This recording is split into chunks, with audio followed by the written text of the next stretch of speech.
Given that some people are infected at the Sedema, what does that mean for the whole group in terms of the length of stay they are now facing? Yeah, we're working that through with health, and we're closely thinking about exactly what that means. There are, processes because going into quarantine is commonplace. We've had quarantine activities throughout New Zealand over many months.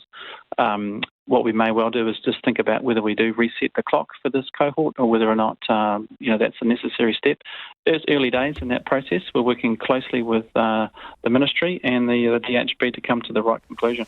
If you reset the clock, will you have to reset it from the last case of infection? I think it's early days to make that kind of determination. I think the key point But that's the potential, isn't it? We'll just work that through. We'll just work that through with the right health authorities, and we'll make the right decision with the information we need. You can't rule that out now, though, can you? Oh, I'm not ruling anything out. I mean, at the end of the day, we need to release people once they've met all those low health risk indicators. That's the most important point. Nobody will be leaving without that. If we need to reset the clock, that's exactly what we'll do. How many staff are you waiting on tests for? We've tested all of our staff. And that's a normal process. We have a really rigorous staff testing regime in our facilities. They were all tested on Monday and Tuesday, and for those people who weren't working on those days, we've ensured that they've been tested today. So how many are you waiting results on? That will go through the health process. It takes 48 hours. All I can tell you is we have done the testing, and once those results will come through, we'll know that. I don't have that detail to hand. How many staff are there at the facility? Again, that's not a number that's on the top of my head, but it would be in the vicinity of between 150 to 200 staff, something like that. So when was your next arrival? The next plane of fishing crew was due to arrive when, and what does this mean? Because they are expected to stay in the same facility, aren't they? Yeah, so we were due to receive the second flight on the 2nd of November. And we're obviously working through really closely with all the fishing companies.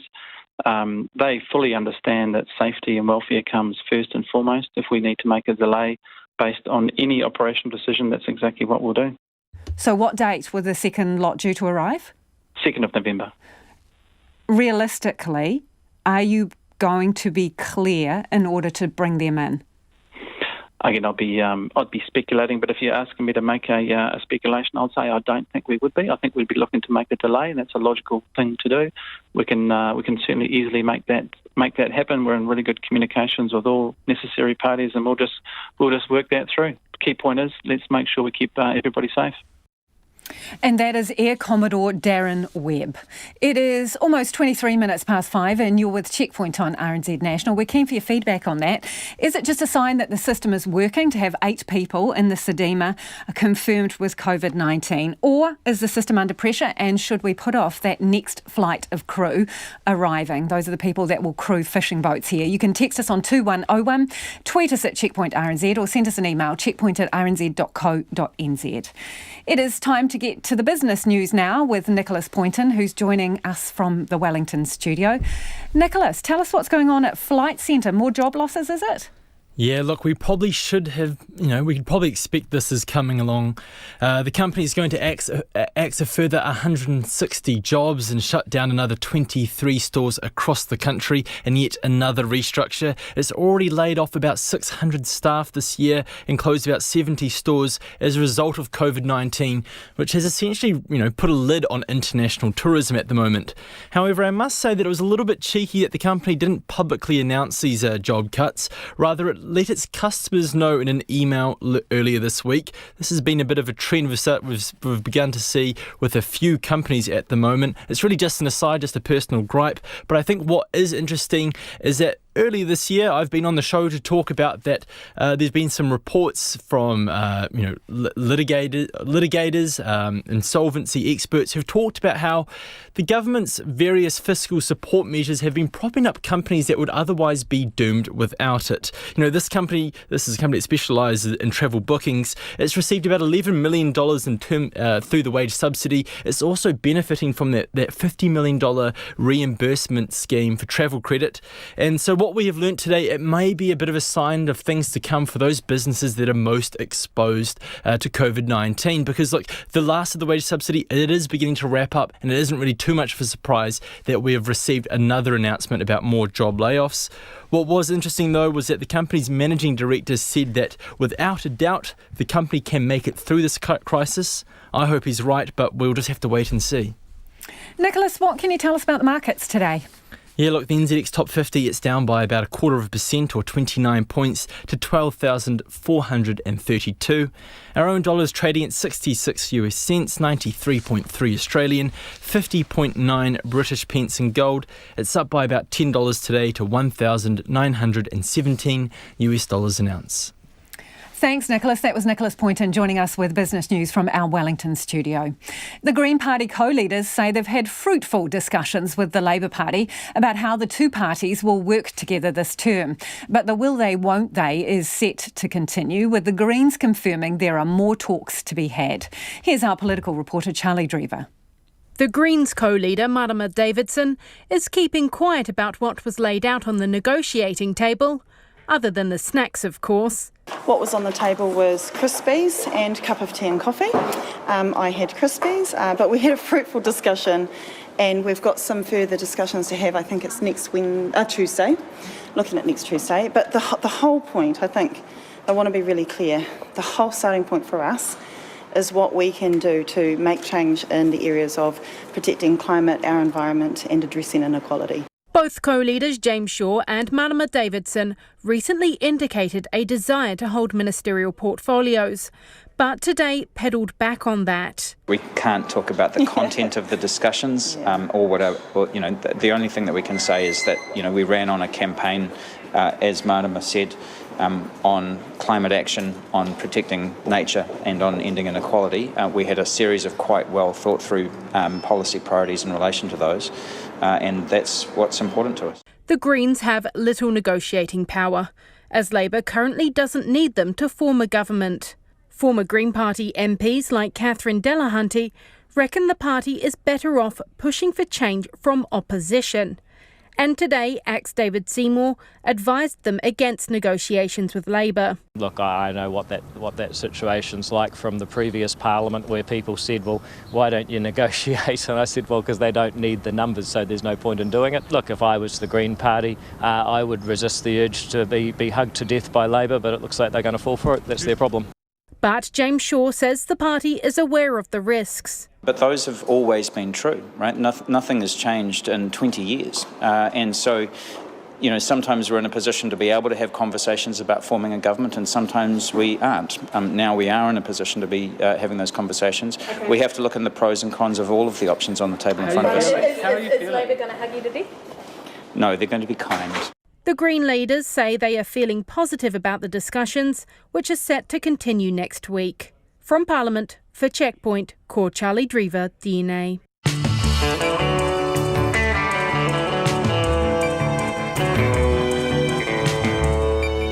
And coming up on Checkpoint on RNZ National, have you just bought a puppy, or are you thinking about buying one? You will want to see this special Checkpoint investigation coming up shortly. Wilson Parking is pinged $500,000, and we take a wander along the Milford Track to see how repairs are going ahead of the summer rush. Don't forget, we'd love to hear from you about anything you've heard on the program this evening. You can get in touch via text 2101, tweet us at Checkpoint RNZ, or you could always send us a good old-fashioned email. We love those, checkpoint@rnz.co.nz. Let's go now to the headlines a little bit early with Susanna. Health officials may need to find a second managed isolation hotel for Russian and Ukrainian fishing crews. 18 of the 235 crew members staying at the Sudima Hotel in Christchurch are infected with COVID-19, with more positive tests likely. But it's been revealed they've been sharing rooms, so they could fit in the accommodation. All the close and casual contacts identified as being at risk in New Plymouth after a contractor who worked at Port Taranaki tested positive for COVID-19 last week have returned negative results. Taranaki's Medical Officer of Health, Dr. Jonathan Jarman, says the results follow the first round of tests for 4 close and 9 casual contacts. More job losses in the travel industry, with Flight Centre announcing the closure of another 23 stores and 160 job losses. The travel agency has already cut 600 jobs this year. Its managing director, David Coombs, has told customers in an email that there's just not enough work for people in its stores at the moment. The Green Party has described today's talks with Labour about what role it may play in the next government as fruitful. The co-leaders insist they are still in negotiation with Labour, despite describing the talks as a discussion. Marama Davidson is staying mum about what is on the table, including whether a coalition had been ruled in or out, or if their party wants any ministerial roles. The person who died in a house fire in East Auckland last night is yet to be formally identified. Today, flowers were left at the top of the driveway of the Cockle Bay home where a police guard remains. Detectives and fire investigators have been at the house today. Fiordland businesses are eagerly awaiting the reopening of the Milford Track. The Great Walk was badly damaged by flooding in early February, but will reopen for the upcoming season. Fiordland Trips and Tramps owner-operator Steve Norris says the flood damage has cost his business up to 1,400 guests as he could no longer offer a morning walk on the track. Those are the latest news headlines from RNZ National. Our next news and weather update is at 6. Thanks, Susanna. If you're just joining us, this is Checkpoint and I'm Lisa Owen. We're getting quite a bit of feedback about our earlier interview with Air Commodore Darren Webb. Now, he's in charge of managed isolation and quarantine, and obviously there are 18 confirmed COVID cases in the Sedema Hotel in Christchurch at the moment. Those people remain in the hotel, but they have been moved to a separate quarantine wing, and the rest of those fishing crew that arrived, 235 odd, are in the isolation part of the hotel. Now, in response to that interview with AC Webb, some of you have got in touch. This person says, "Oh dear, please remind Mr. Webb that he is paid by us, the New Zealand public. He ought not to be so defensive, indirect and evasive. Too much bluster for my comfort," says that listener. Someone else says, "Don't let the other plane load come." That's in reference to the fact that a second wave of fishing crew are expected to arrive on a charter flight on the 2nd of November. And the intention is for them to also go into the Sedema Hotel. But obviously that's a little bit up in the air because of the fact that there are confirmed COVID cases there now. And someone else says, "My son, his wife and 3 children, 4 years and under, recently quarantined in Perth for 2 weeks. They did not leave their room in that time. Smokos seem a ridiculous concept in New Zealand facilities." Keep your feedback coming. Text us on 2101. There are just 2 weeks to go before the US election, and President Trump has been in Erie, Pennsylvania, which is a battleground area within a battleground state. Melania Trump was supposed to appear at the rally but pulled out because of lingering effects from the coronavirus. CNN's Ryan Nobles reports. With 2 weeks left for voters to cast their ballots, President Trump is presenting a familiar closing argument, attacking his enemies and firing up the base. I don't know. I don't see you people. I don't think you're going to want to give up those guns. I don't think so. That's not for Arizona. While the president has spent a lot of time hammering Democrats, his current target is a member of his own administration, someone polls show most Americans admire, Dr. Anthony Fauci. The only thing I say is he's a little bit sometimes not a team player, but he is a Democrat, and I think that he's just fine. Fauci has become a target for Trump as he attempts to tap into the fatigue of many Americans struggling to deal with coronavirus restrictions. The doctor responding to Trump's attacks with a reference to The Godfather. It's like in The Godfather, nothing personal, strictly business. As far as I'm concerned, I just want to do my job and take care of the people of this country. Sources tell CNN that Trump has not met with Fauci in person since the middle of August and has little to no contact with the White House coronavirus task force at all, instead putting his faith in the hands of controversial Dr. Scott Atlas, who the president praised this morning. Scott Atlas is fantastic, but they go after him so much. Campaign advisors worry attacking Fauci only serves to remind voters of the pandemic, which is seeing spikes in almost every state. Tonight, Trump travels to Erie, Pennsylvania, home to one of 3 swing counties in the crucial state that voted for Obama in 2012 and went for Trump in 2016. We are going to win 4 more years in that beautiful White House. These big rallies may be the only card the campaign has left to play. His team hopes these events will reignite the magic from 4 years ago. An advisor admitting, with candidate Trump, a dramatic course correction is unlikely. It's the last 2 weeks. F it, the advisor tells CNN. Ryan Noble's reporting there. Wilson Parking has agreed to pay $500,000 to the Commerce Commission following an investigation into anti-competitive behaviour at several Wellington car parks. The country's largest parking company took on a lease for more than 650 car parks in the Capitol building on Bulcott Street back in 2016, in addition to several other car parks it operated in the area. The Commerce Commission began receiving complaints in early 2017 about price increases at the Capitol car park, prompting it to investigate whether Wilson's new lease had substantially lessened competition in the market.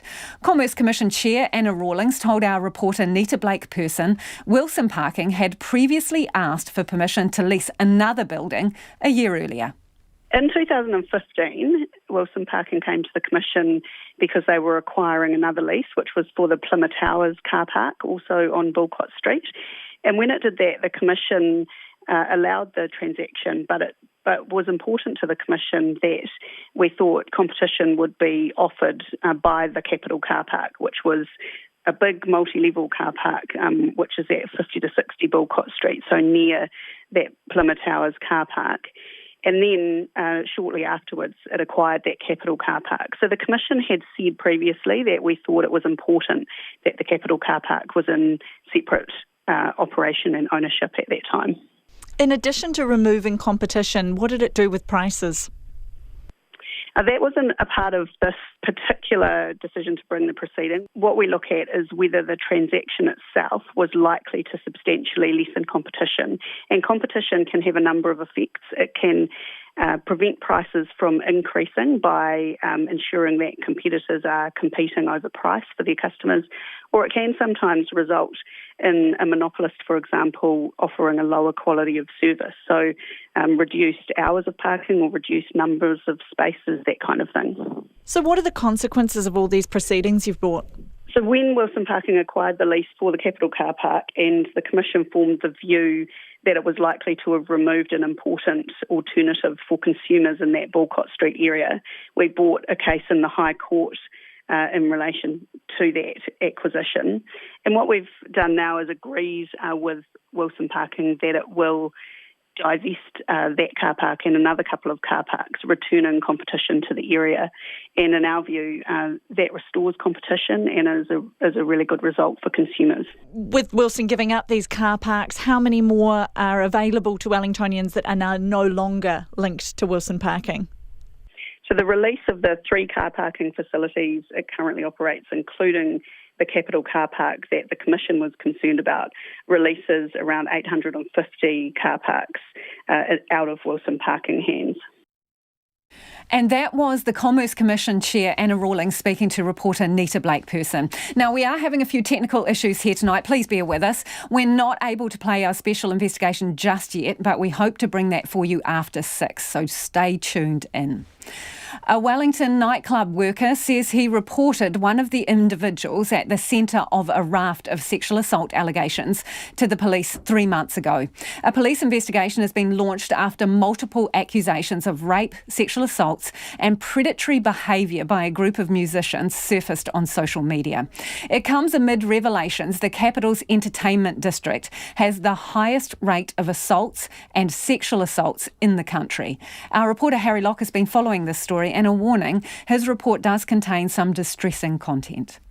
The nightlife worker, who was asked to remain anonymous, has been working on Wellington's main nightlife strip for 8 months. 3 months ago, he encountered a group of men at one of the bars he worked at. At first, they were polite, but as the night progressed, they became more aggressive and predatory. Making inappropriate comments or inappropriately touching females or making unwanted advances. There was one time we counted 13 drinks for one female. The bar worker says the men were warned to rein in their behaviour or risk being thrown out or trespassed. His behaviour was pretty much exactly the same. To a point, he had pushed a female up in the disabled toilet and was trying to sexually assault her before someone came and got us after hearing this female saying stop. We made entry into a bathroom and had to forcibly remove this male as he became quite aggressive towards us and making threats to basically beat us up and punch us over. He says he reported the man to the police and trespassed him, but he doesn't know if officers ever followed up. The police would not confirm this report. But the worker has since recognised the men from the online storm of allegations that have surfaced in the past 72 hours. He's shocked by the scale of the allegations, but says much of this behaviour is common. Groping and buying excessive drinks and becoming kind of predatory and not knowing where to stop is probably a weekly occurrence within the bars, unfortunately. So it's sort of almost viewed as borderline behaviour. There is thoughts that we could have done more, but reality, we've reported it to a police and it's the best we could have done. The allegations come as a new analysis of police data reveal Wellington's nightlife district has the highest rate of assaults and sexual assaults in the entire country. For assaults, the rate is 10 times higher than the national average. It also found such crimes were most prevalent between 12 and 3 o'clock on Saturday and Sunday mornings. Justin Lester is the government director for data analysis firm Loves Data. He's been looking over the crime stats and says they're highly concerning.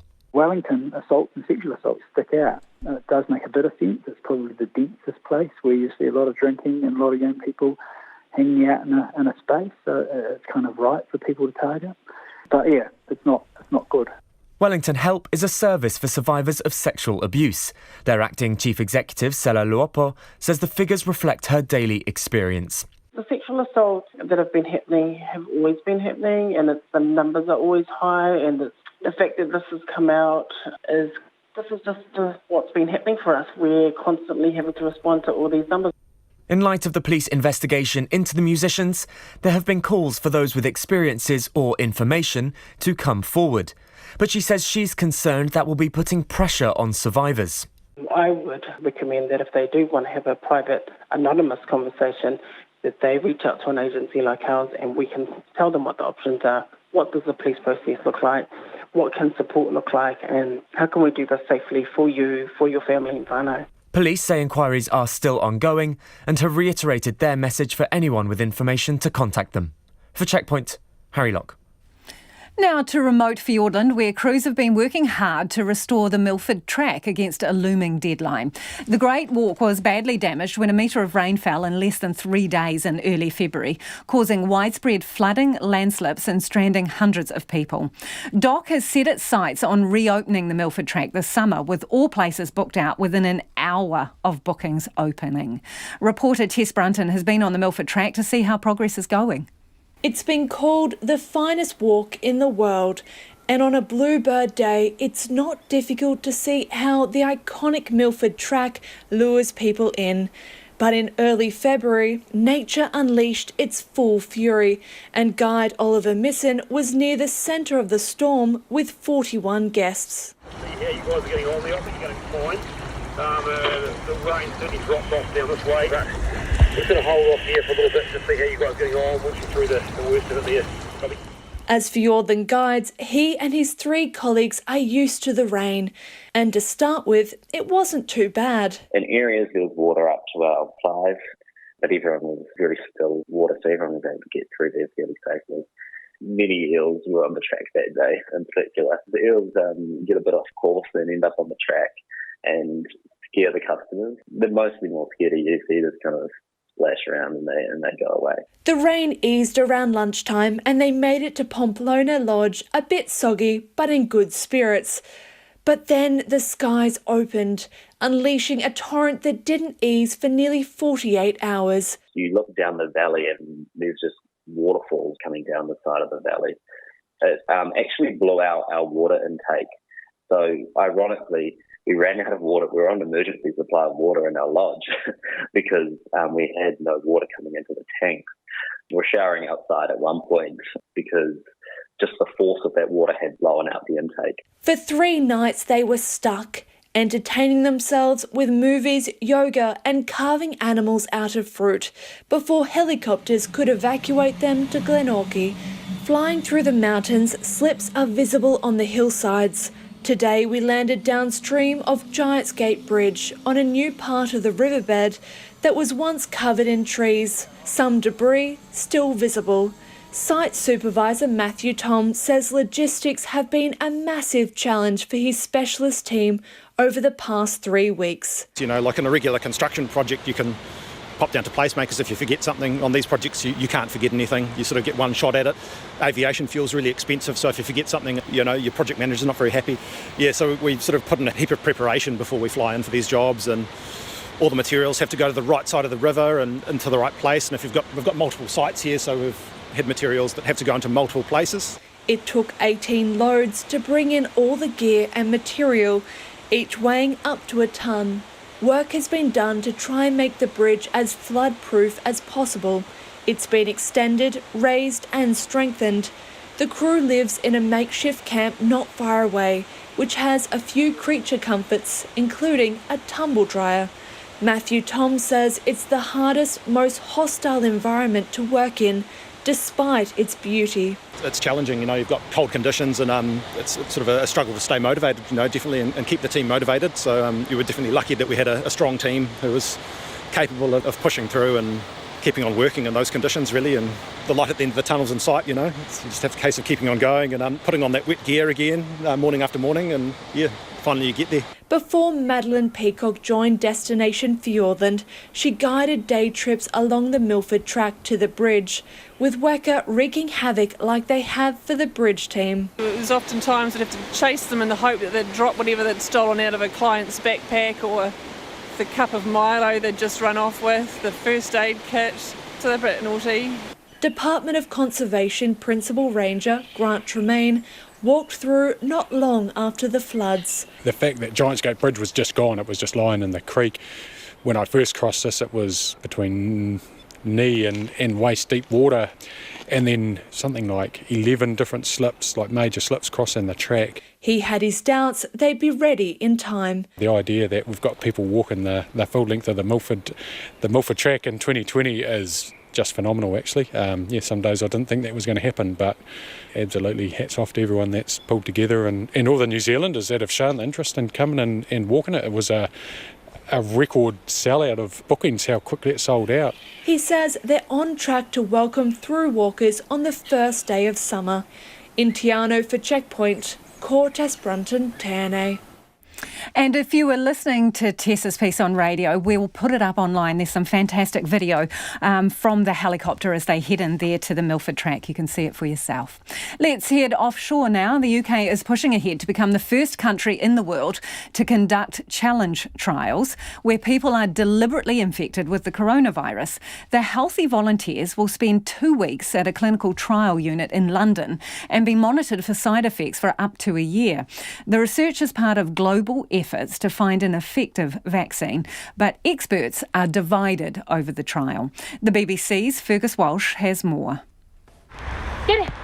Estefania wants to be deliberately infected with coronavirus, all in the name of science. She's part of One Day Sooner, a group which is campaigning for so-called challenge trials. For a young, healthy person, the probabilities of me dying or anything is very, very low.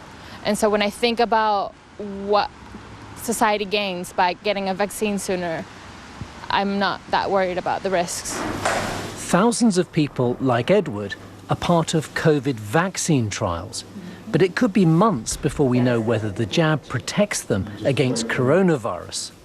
In a challenge trial, volunteers are immunised and then infected with the virus, so it's clear straight away if the vaccine works. Scientists need to know how much coronavirus is required to ensure that the volunteers get infected. So the first people on the trials won't get a vaccine, they'll simply get a predetermined dose of coronavirus. Now, amazingly, there are thousands of people ready to sign up for this sort of thing.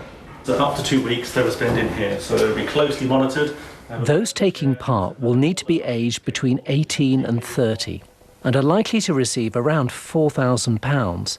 But what about the potential dangers of getting COVID-19? So we're only going to be inoculating people who have the very lowest potential risk for a severe outcome. The trial has been designed that they will have very minimal disease, potentially not even any symptoms.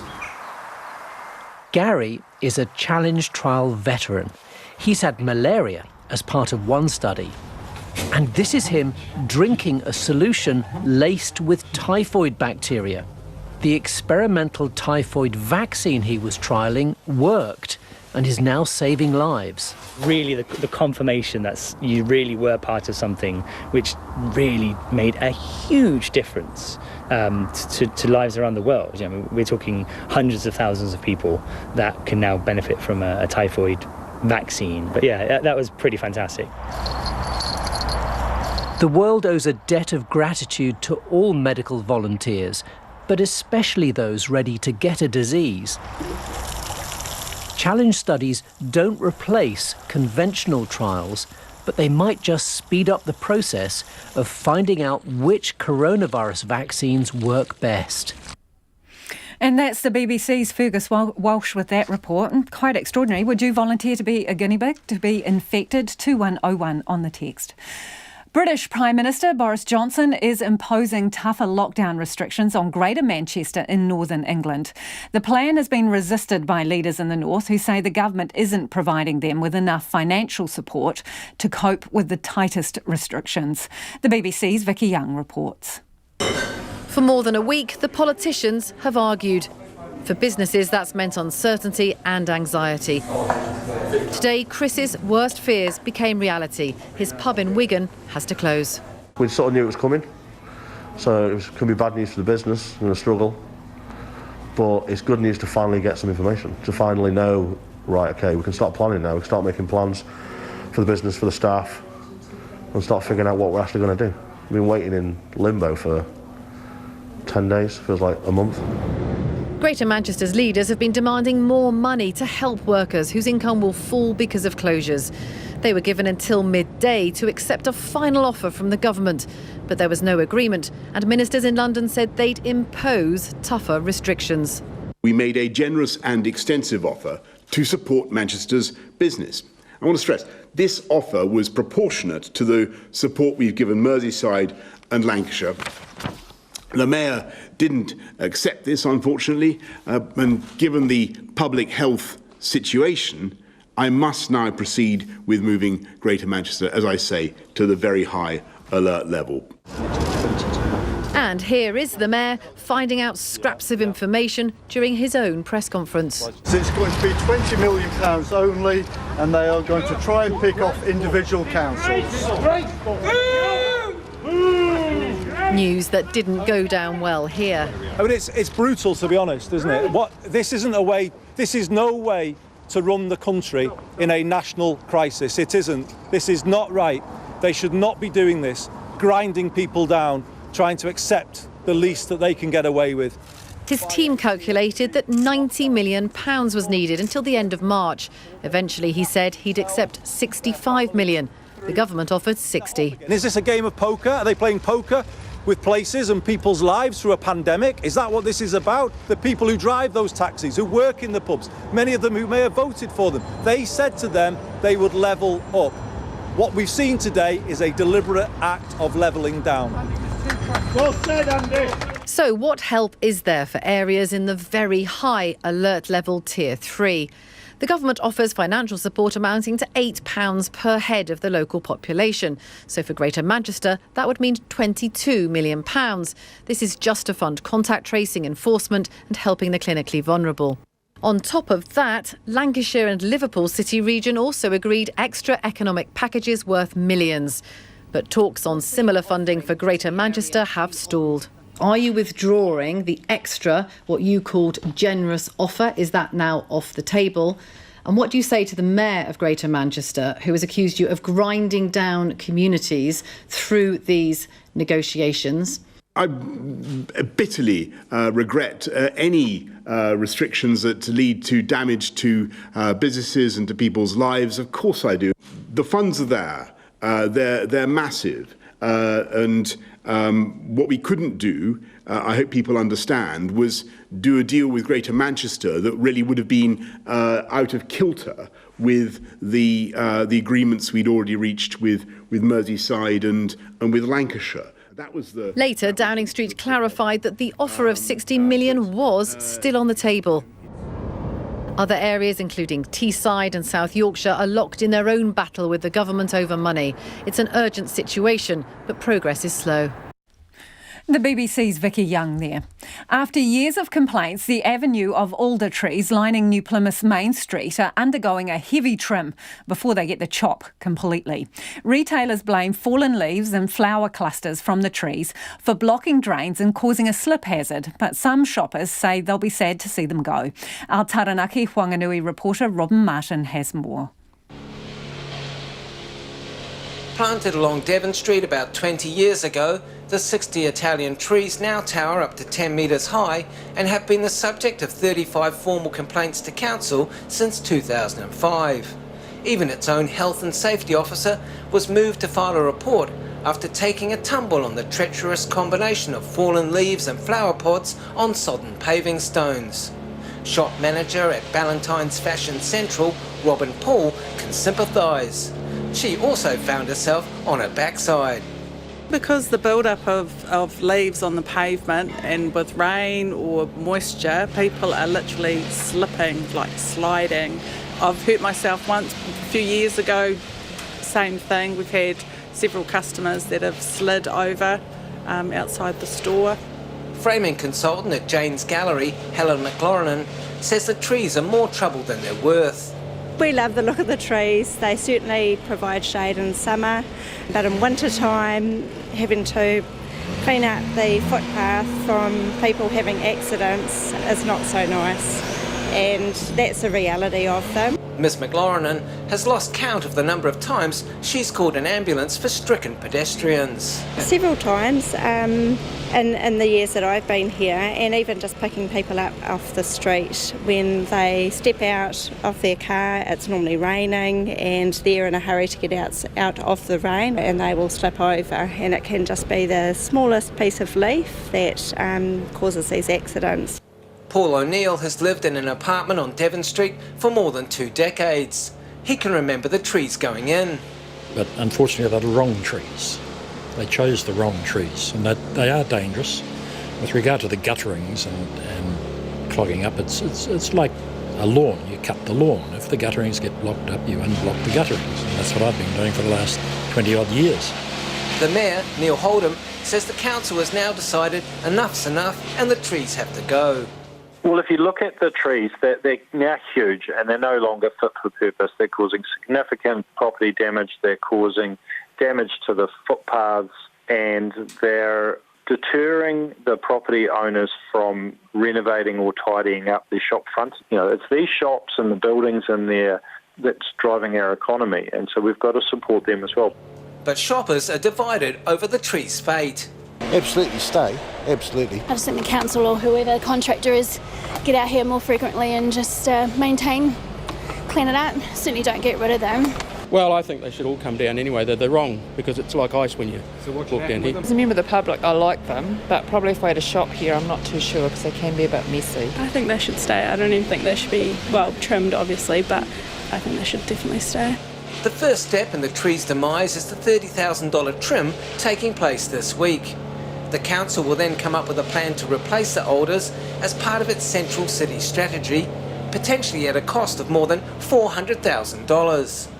Mr. Holdham says he'll leave that decision to someone with green fingers. I'm not the horticulturalist in the family, but if you look around CBDs around New Zealand, there are certainly examples of trees that look really good, that aren't causing the same sort of property damage. So we'll leave it to the professionals and involve the people in town who it affects the most. Ballantyne's Robin Paul has some ideas. Still want to have greenery. We still want something pretty and lovely. I don't know. I mean, the world is the oyster, isn't it? We could do beautiful hanging baskets or some sort of trees that don't shed their leaves like they do. The Central City strategy is due to be completed in March. I ngā mutu o te hōtaka o te ahi pōnei, Call Robin Martin Ho. And let's get to some of your feedback before the news at 6. A lot of you getting in touch about that interview with Air Commodore Darren Webb, who's in charge of managed isolation and quarantine. This person says the fishing industry has used overseas labour for about 27 years. Why are they not training New Zealanders and providing conditions suitable for employing Kiwis? What are the employment terms of these people? Do they comply with New Zealand employment law and conditions? Now, this is about the 235-odd fishing crew who have been brought into the country and are in managed isolation at the Sedema, 19 confirmed cases of COVID. This person says if the COVID fishermen need hospital care, they will take the place of New Zealanders and stop elective surgery and add huge cross-infection risk to the vulnerable. And Jason has got in touch to say, great interview with Digby, but you couldn't shake him. I think it shows the system is working. Jason goes on to say, I believe the answers were more than satisfactory. I mean, it's pretty standard by now, says Jason.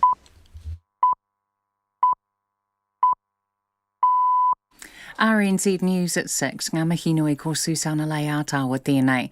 2 new community cases of COVID-19 linked to the port worker who tested positive on Saturday have been reported today. The Director General of Health, Ashley Bloomfield, says the first was previously considered a casual contact and had a very short exposure to the worker, about 3 minutes in the same room. The second case is a previously reported close contact.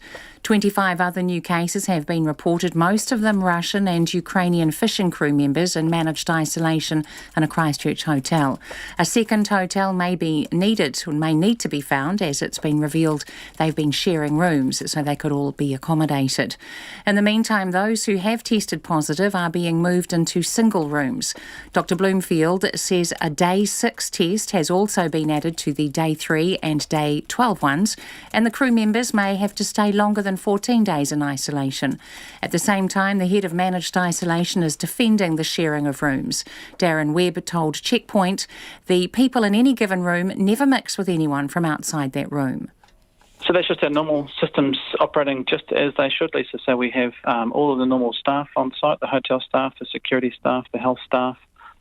People spend the majority of their time in their rooms. We're obviously mindful that there is a need to give them some space. They need to get their exercise in accordance with normal Bill of Rights Act and health requirements.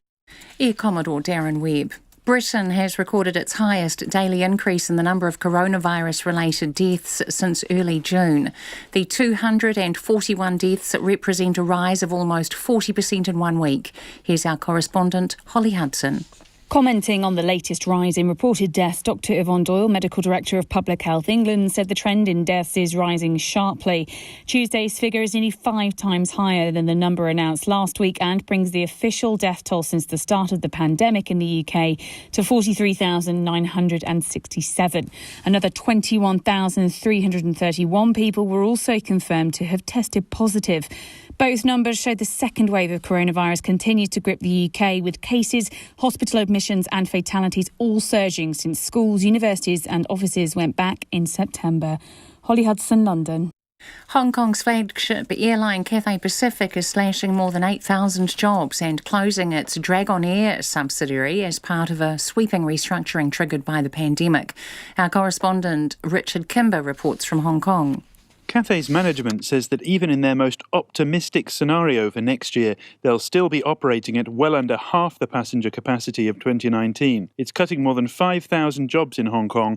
Another 600 Cathay workers outside the city may also be affected, and more than 2,500 currently unfilled positions will be eliminated altogether. The cuts amount to about a quarter of Cathay Pacific's global workforce. The Green Party has described today's talks with Labour about what role it might play in the next government as fruitful. Its co-leaders insist they are still in negotiation with Labour, despite also calling the talks a discussion. Marama Davidson is staying mum about what was on the table this afternoon, including whether a coalition has been ruled in or out, or whether the Greens are seeking ministerial roles. What was on the table was Crispies and cup of tea and coffee. I had Crispies, but we had a fruitful discussion. I want to be really clear. The whole starting point for us is what we can do to make change in the areas of protecting climate, our environment and addressing inequality. Marama Davidson says Labour and the Greens will meet again for talks next Tuesday. A person died in a boating incident near the North Canterbury town of Kaiapoi this morning. The police say the Kaiapoi River incident was not a drowning, but cannot say more at this stage. The death has been referred to the coroner. It's 6:04. New Zealand A netball coach Marianne Delaney-Hoshek has had behind-the-scenes access to Silver Ferns training this month, which she'll use to her advantage in the opening game of a new warm-up series. The Ferns and New Zealand A squads have trained together, but will now square off in Palmerston North tonight. Delaney-Hoshek says not much separates the way the two teams play, and the challenge will be adapting to what happens on court. We've sort of been running a little bit off the same song sheet in terms of structure, so that's going to be quite interesting just to see how we put that out against each other. The match starts at 8. Also tonight, the New Zealand under-21s play the New Zealand men's side. Argentina coach Mario Ledesma is glad to be out of 2 weeks isolation in Sydney and is looking forward to his side getting some much-needed game time ahead of the Rugby Championship. Ledesma was among more than a dozen Puma players and staff to test positive COVID-19 last month before they travelled to Australia for tests against the Wallabies and All Blacks. Having been released from isolation, the Pumas will have a training match against a local New South Wales team on Saturday, which Ledesma says is necessary, given many of them haven't played much since March. Manchester United have begun their Champions League football campaign with a 2-1 win over Paris Saint-Germain. Chelsea drew 0-0 with Sevilla, while Barcelona beat Hungarian side Ferencváros 5-1. That's the news. Take the pulse of the day's news every weeknight at 10. The tightest one was Whangarei, which is at 130, with Dr. Shane Reety's in the lead there. And I think there's every chance that may well get overturned on specials. Lately with me, Karen Hay, is your late night eye on the latest headlines and the people who are making them. After lockdown, there was a couple of mornings when I drove down to school, arriving there when it was still dark, and there was a Kiwi just outside the school gate. Up to date if you're up late. Lately with Karen Hay, every weeknight from 10 on RNZ National. Now the short forecast from Met Service to midnight tomorrow. Northland, fine and cloudy periods with isolated showers tonight. Rain spreading southwards tomorrow. Auckland and Waikato, also central high country. Bay of Plenty and Gisborne through to Hawke's Bay. Cloudy periods, patchy drizzle overnight. Scattered showers, some possibly heavy during the afternoons and tomorrow night.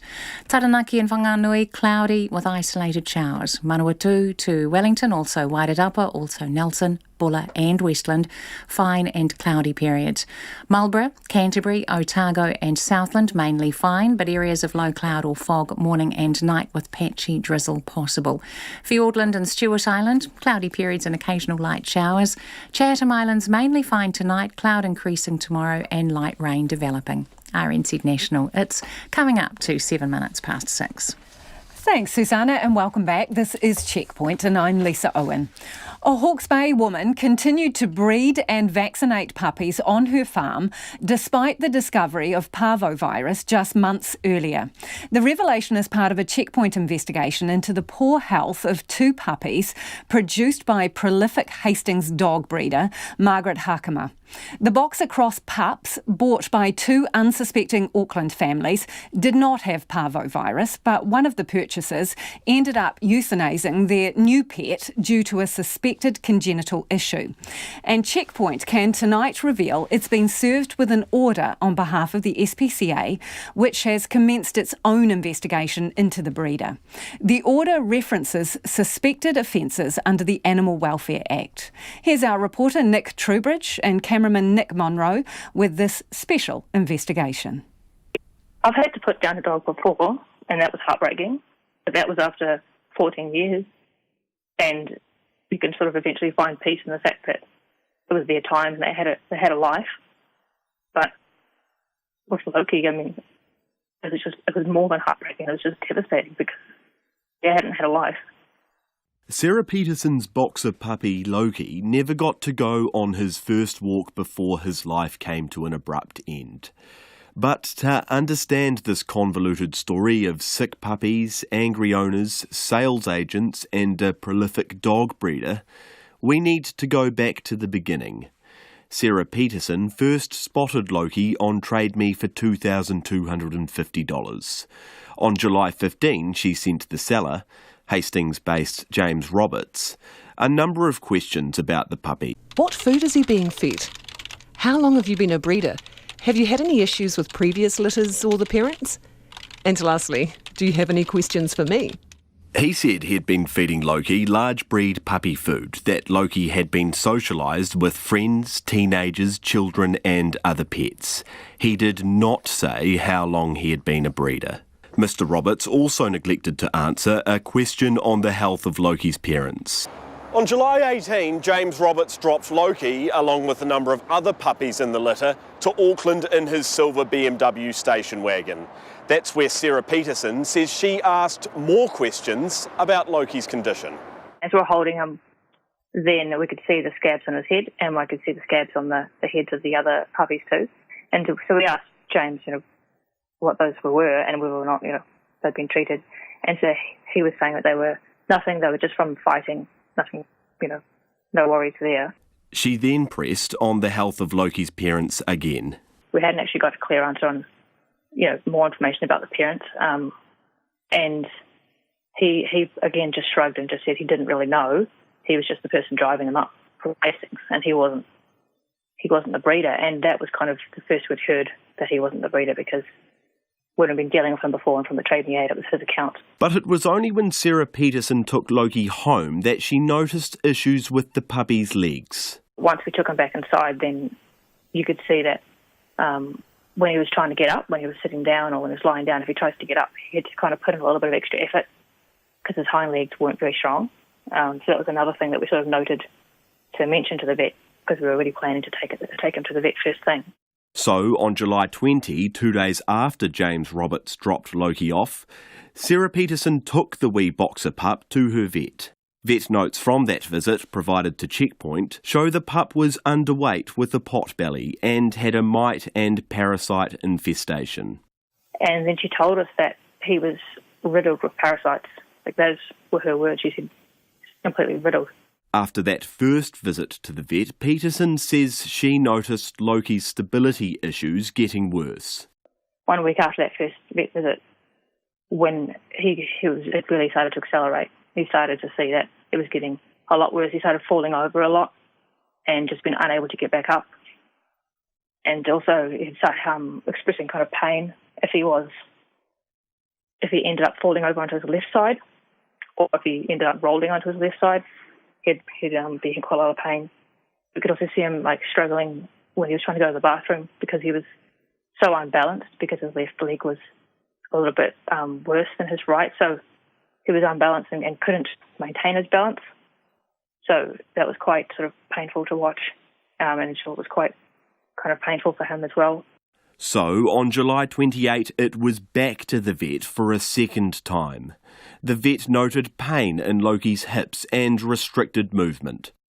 If you're watching, this video shows the young pup's hind leg appears to be lame and not flexing properly. Loki could be heard yelping when that leg was handled.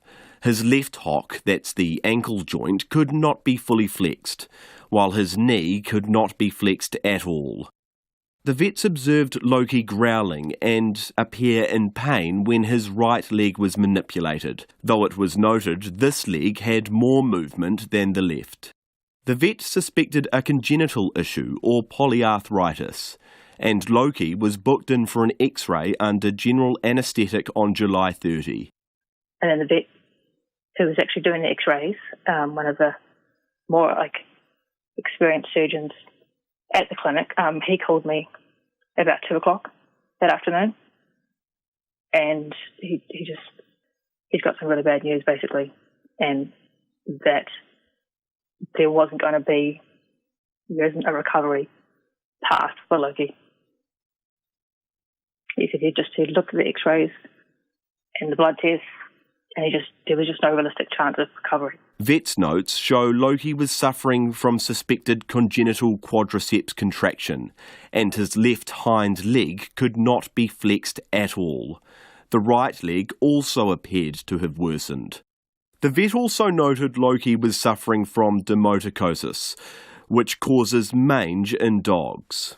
The vet advised Sarah Peterson to consider euthanising Loki, which she went through with. She says she was in disbelief. She says she was preparing to have to pay for expensive treatment, not a death sentence.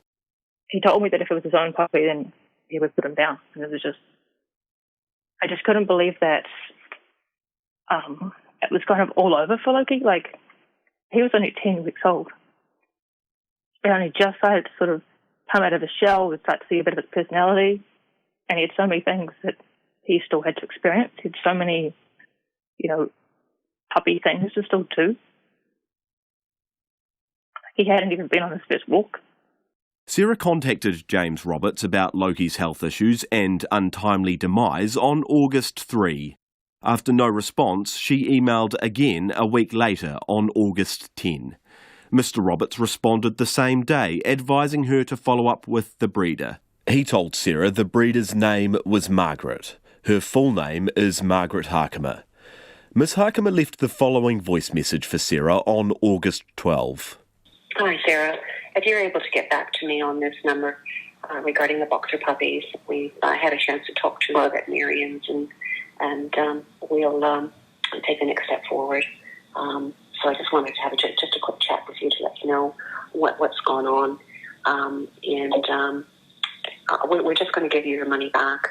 But I did want to have a chat with you anyways, okay? Bye. Miss Harkimer, through her company, Windfield Farms Limited, refunded Peterson $2,250 on August 13.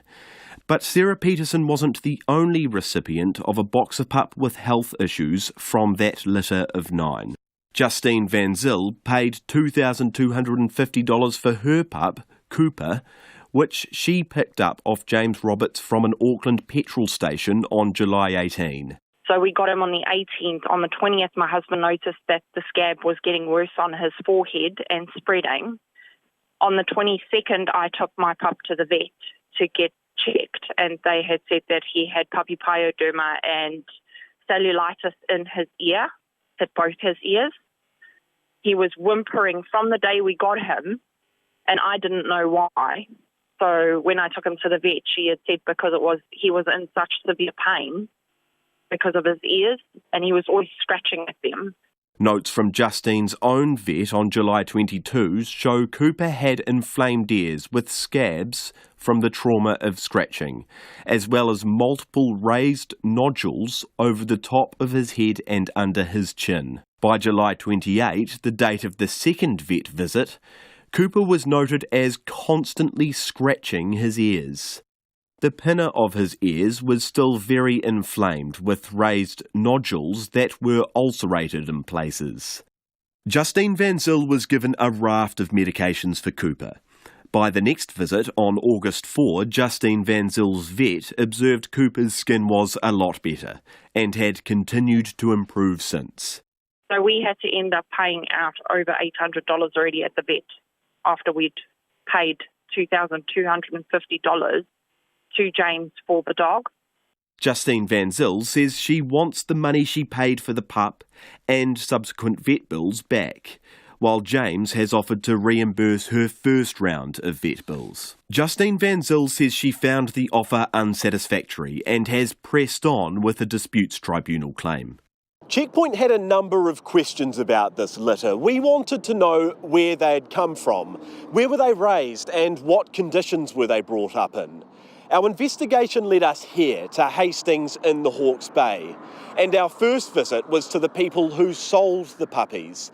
These are the people our complainants initially believed were the breeders. James Roberts and his partner Rachel Keith agreed to let our camera onto their Hastings property to see where the puppies lived before they were taken north to Auckland. We were allowed to film, but at the time they refused to be recorded. Now, as we've established, the couple aren't the breeders, they are intermediaries, responsible for caring for the puppies from a certain age and selling them on Margaret Harkimer's behalf. Rachel Keith is studying to be a vet nurse and came across Miss Harkimer through a mutual contact.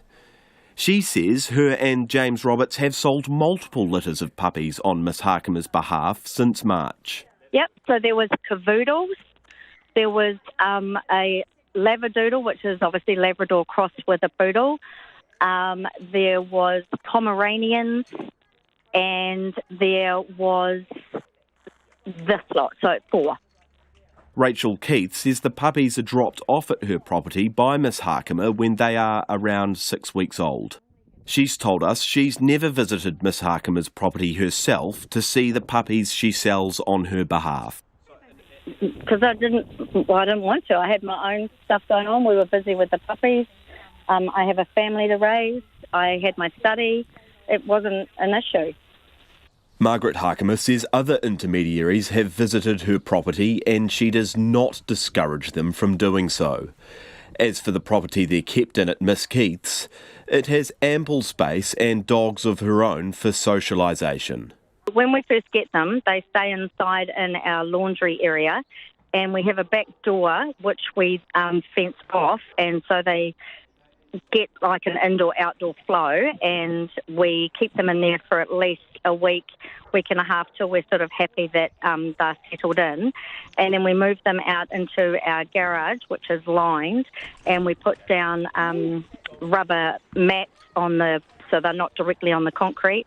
Then they have a duvet cover which gets changed daily for them to sleep on, and also more so over the winter months there's a heater that's in there to keep the temperature warm. And they also, during the day, especially if it's a nice day like today, we fence them outside on our lawn and they have some sun time. Rachel Keith is adamant she did not notice any health issues with the boxer litter. The boxers, we did notice a few worms, but they were worms. And it wasn't until after the puppies had gone that we noticed the runt was had lumps on her head, which is when I took her to the vet because I wasn't sure what they were. And what did the vet say they were? So the vet said that because she was the runt, that the other puppies were probably picking on her and they were play fighting. And so because it's survival of the fittest and she was little, they picked on her. So he picked the scab off and he said that no, it was lovely and pink underneath and it was nothing to worry about. Miss Keith says another one of the boxers in the litter, Ruby the runt, which is still in her possession, did have an issue with her hind legs. This was picked up in notes produced by Clive Cottage Vet Clinic when a vet examined all 9 puppies in the litter on July 7. She was tight in her hind area, and what we needed to do was just grab her back legs and her front legs and gently stretch her out and put her back together. And we just needed to do that a couple of times a day, and then after that she came right. Rachel Keith says she was told Ruby's leg issue was likely because she was the runt and was being picked on. She says physiotherapy worked on Ruby and struggled to understand why Loki had not received the same treatment. She says the puppies were simply not in the conditions claimed by the new owners, and there was no sign of leg or skin issues. Miss Keith also points out neither her nor James were ever contacted as Loki's condition worsened. 3rd of August was the first that we ever knew about it, plus she also got her money back and never gave us the chance to actually try and see if we could help that puppy at all. So I just kind of think that the victim in all this is the puppy that got put down. While we were in Hastings, we also wanted to interview Margaret Harkimer herself. However, she repeatedly refused to be interviewed on camera or over the phone. Instead, her lawyer, Wellington-based barrister Stephen Price, answered many questions on her behalf as this story developed. Price, who also acts for Rachel Keith and James Roberts, said his clients didn't have any reasons to suspect any health issues with any of the pups. He said they were properly fleed, wormed and vaccinated. Price said the congenital quadriceps issue wasn't his client's fault. He said it wouldn't have even been their decision to put Loki down, and added the condition was only suspected. Clive Cottage Vet Clinic's Alistair Denton, whose practice examined the litter, gave his thoughts on the leg issues preceding Loki's death. They looked fine. There's developmental issues that happen, and it's really hard without examining that dog when it was unwell. You know, what are the things that it could have been? Let's say you have the Demodex, it might have caused an infection that's cruised around, you know, that's gone into a polyarthritis, which is possible. The other thing the radiologist commented on was the possibility of trauma, which I think is unlikely, but it's just one of those things. But, you know, I think Margaret, you know, she wanted the benefit of the doubt to have the puppy back and to give it a crack. Where there's life, there's hope, hey, and when you're only little. But again, really hard without seeing the animal and how bad it was. Meanwhile, Stephen Price, again speaking on his client's behalf, says the cases of mange are unfortunate. He says it was reported by the owners of other pups from the same litter, but both of these puppies recovered and their owners had no complaints. He says the mange appears to be a congenital condition, invisible to Miss Harkimer, James Roberts and Rachel Keith. Their vet, Alistair Denton, has some ideas as to possible causes and says, in hindsight, his practice probably did observe the early signs of mange. We treated a lot of Demodex.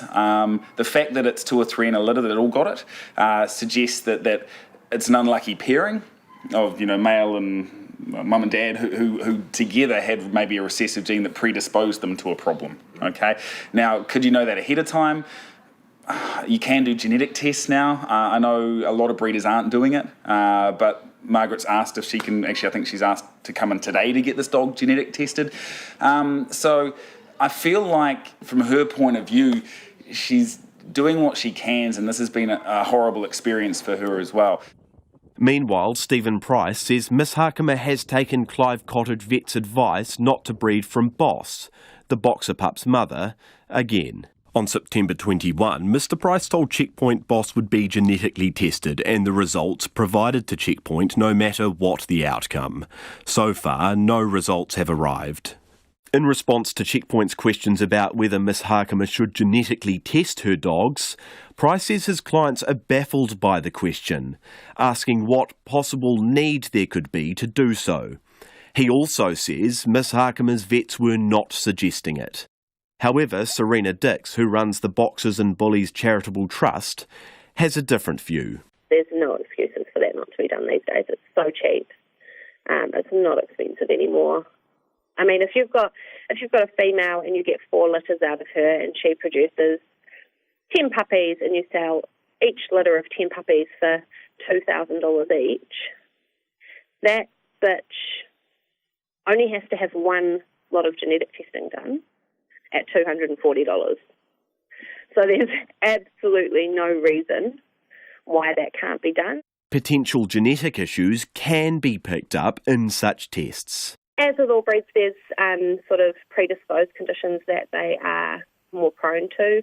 So with boxers, it's things like bad hearts, kidneys, hips, elbows, those sorts of things. And it would be very similar in the American Bulldog and a lot of other breeds, Rottweilers, Dobermans, German Shepherds. They're all sort of predisposed to the same sorts of things, which can all be tested for via DNA. During this investigation, Checkpoint was warned by Mr Price not to visit Margaret Harkimer's property. When we visited to film her paddocks from across the road, we were threatened by 2 aggressive men with spades who swore at us.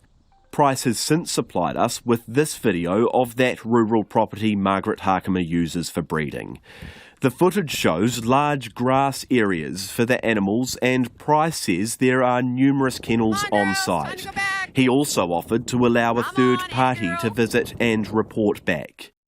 In one of his many responses on Miss Harkimer's behalf over several weeks, Mr Price says his client has sold hundreds of puppies to happy customers over the last decade. He gave the example of Charlotte Madden, a satisfied customer whose boxer puppy, also from the same litter as Loki and Cooper, is reportedly in excellent health. Alistair Denton says he can also vouch for the health of puppies he has seen from Margaret Harkimer over the last couple of years. I would have seen 50 of her litters, and I'll be honest with you and say that, you know, I've never found an issue with any of them. As for her use of intermediaries, Margaret Harkimer offers a number of reasons for this. Stephen Price says his client is a private person who prefers not to deal with the public. She also doesn't have time to sell the puppies because she's busy breeding them. However, Stephen Price concedes Margaret Harkimer uses intermediaries as a way of sidestepping or skirting Trade Me's rules. These limit puppy sales to a maximum of 5 litters per year. And Checkpoint's investigation uncovered another reason why Margaret Harkimer uses intermediaries. Here's Alistair Denton again. She had a parvo outbreak on she had an illness on her property, so she sent all these dogs away. She had all these friends looking after these litters, so she didn't have the hands-on these puppies that she would normally have had. Okay, and I do wonder whether, if she'd had these dogs, whether she would have sent them to Auckland. Ms Harkimer, again through Stephen Price, says a parvovirus outbreak on her farm is another reason why the puppies are fostered and sold by intermediaries. Mr Price says despite his client's meticulous precautions, Ms Harkimer is described as obsessive about the disease. 4 puppies on her farm were found to have parvovirus in January this year. 2 of those puppies died. Mr Price says he can't go into detail about the outbreak for legal reasons, but stresses it's not Ms Harkimer's fault.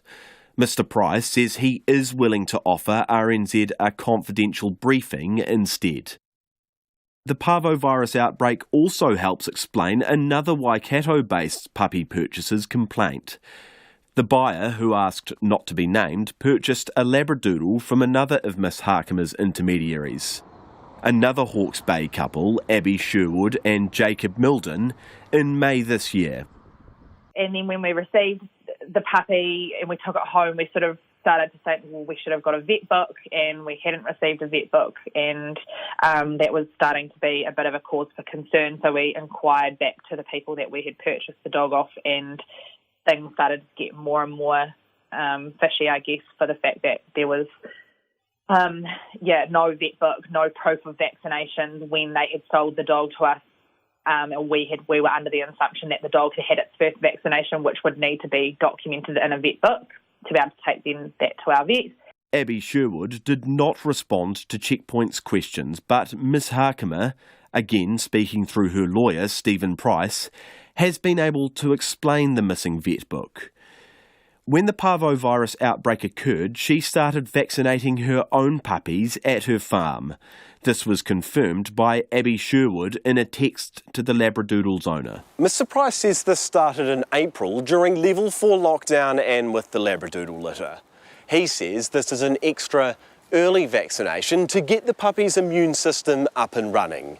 However, Mr Price says because Margaret Harkimer is not a vet, she cannot supply a vet book.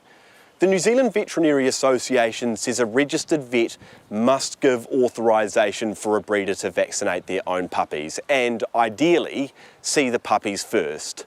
Mr Price has supplied Checkpoint with a letter from Dr Sharon Marshall, the owner of Vets One in Hastings, authorising Margaret Harkimer's self-vaccinations. However, the letter appears to be written retrospectively, dated September 15, despite authorising vaccinations from April 1. Checkpoint wanted to know how authorisation was given back in April. Mr Price says this was verbal authorisation and Ms Harkimer can't remember if it was documented. Vets One declined to be interviewed. Checkpoint also wanted to know why there were puppies back on Ms Harkimer's property so quickly.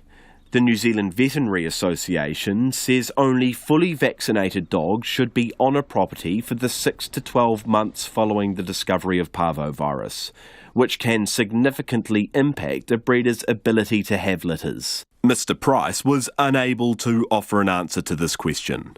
Meanwhile, Serena Dix from the Boxers and Bullies Charitable Trust says anyone with issues with any puppy they've purchased online should contact the SPCA. If people do experience problems like this with no matter who the breeder is, you need to report it to the SPCA. The SPCA executed a search warrant at Margaret Harkimer's Hastings property on August 28, but no animals were seized and no scrapings were taken. Mr Price says one SPCA vet found Boss, Cooper and Loki's mother, to be in excellent health, while another vet described Margaret's property as beautiful, with the only recommendation being to construct 2 more dog houses. But Checkpoint can reveal another search warrant was executed by the SPCA on the same day at an Auckland vet clinic, during which 2 other puppies from the same boxer litter as Loki and Cooper were seized. Mr Price says those puppies developed mange, but by early September were in excellent health and entirely healthy. The SPCA has declined to provide further details of its investigation into Margaret Harkema, but last week it served Checkpoint with an order requesting documents relevant to its investigation. The order refers to suspected offences under the Animal Welfare Act. For Checkpoint, Nick Trubridge. And if you were listening to that, you can go back and watch Nick Trubridge and Nick Monroe's investigation online. You can find it on our Checkpoint Facebook page or on the RNZ website. And if you have purchased a puppy from Margaret Harkema or one of her intermediaries, we would really like to hear from you. You can email us at checkpoint@rnz.co.nz. You can also text us on 2101 or tweet us at checkpointrnz. We've already had some feedback on the issue of dogs and purchasing dogs. This person says, please, people, get a rescue dog. There are so many dogs looking for homes. Stop funding the hideous breeding industry. It's simple. Just don't do it. And another listener says, how much suffering do we expect animals to experience for our gain? Please let the lesson be that if you want a dog, go to the pound or the SPCA. That's from Maria in Southbridge, who says she was a vet nurse for 7 years in an emergency clinic. Thank you so much for your feedback. We'll be back again tomorrow night. RNZ News headlines. One of the 2 new community COVID-19 cases linked to a port worker had a very short exposure, just 3 minutes in the same room. The Ministry of Social Development denies that it ever felt claims of abuse in state care were exaggerated by survivors. New data shows Wellington's nightlife district had the highest proportion of assault and sexual assault crimes in New Zealand. The Green Party insists negotiations continue with Labour about the makeup of the next government, but is calling today's talks a discussion. Those are the headlines. Our next news and weather is at 7. Tonight on Nights, we've got the Upper Hut Brass Band in for a sofa session. Golden Eyes, a delightful children's book on the yellow-eyed penguin, is this week's Hunt Prize. And Matthew Wright discusses his biography of Kiwi soldier Bernard Freyberg, and its focus on the thing Freyberg didn't discuss much, his private life, from hanging out with poet Rupert Brooke to fighting in the Mexican Civil War. On Nights of Me